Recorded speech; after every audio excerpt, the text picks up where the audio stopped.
convention, and perhaps the biggest event in the city, the G8 summit. World leaders Tony Blair, Russia's Boris Yeltsin taking to the stage in the second city. But perhaps it was this man who Brummies were most excited about, touching down at Birmingham Airport on Air Force One, the most powerful man in the world then, American President Bill Clinton. Why are you? See Bill Clinton. Why have you bothered to come on too? Because he's the most powerful man in the world and he might never come again. Why are you? Because it's Bill Clinton. And I want to know what room he's staying in. There was a massive effort to clean, repair, and even put on special cuisines for the Japanese Prime Minister. There is no doubt that the G8 summit is going to be good news for Birmingham. It was a chance to put Birmingham on the world map. At the time of the G8 summit and afterwards, there was a plethora of positive publicity about Birmingham from international news organisations and obviously locally from Central. And it was pushing Birmingham forward as this dynamic place that we are able to put on these huge events. Forget about business. Mr. Clinton, with his extensive security team, had a wander down Brindley Place and even stopped for some chips and a pint. And we captured it. He turned up here where we were having lunch. Really nice to see you I stand up. brought him half the cafe and he sat alongside of us. He's the sort of chap you're going to stop there all night and talk to, you know. Thought it was a very nice gesture to walk around like that and, you know, be very natural. And he had so many chips. You should think he's a chipaholic. The city was electric for the president. People happy to just get a glimpse of him. But security was tight. The story goes that when someone handed him a drink, his security smashed the glass right out of his hand, so his fingerprints weren't traceable. It was a big operation. Don't worry, this is just orange juice. Corners of the city were closed off to the public, security on rooftops.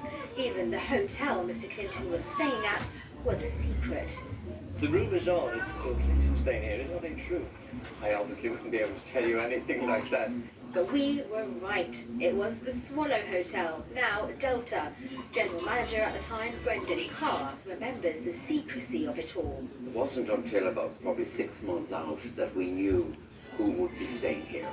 We had to get all the staff registered who would be here, otherwise they wouldn't have been allowed in.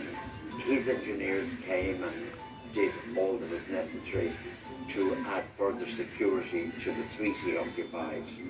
Bulletproof glass where the windows were. It was overwhelming. He had great charisma. 2 years later, in came the millennium, a time for hope and optimism. And a family who perhaps needed an abundance of hope, the Moats. In 2001, ITV Central followed the incredible journey of their daughters, Iman and Sanchia. Born conjoined at the spine, they underwent the first procedure of its kind in the UK at Birmingham Children's Hospital to separate them. After a 15-hour operation, it was successful. We are overjoyed and looking forward to going home. They're now both 23 and say they're in awe at how open their parents were to our journalists. It was a huge backstory, and I think after that, you know, you just want to get on with your life. But then having to come to, you know, the press and talk about our story, it's a lot on your plate.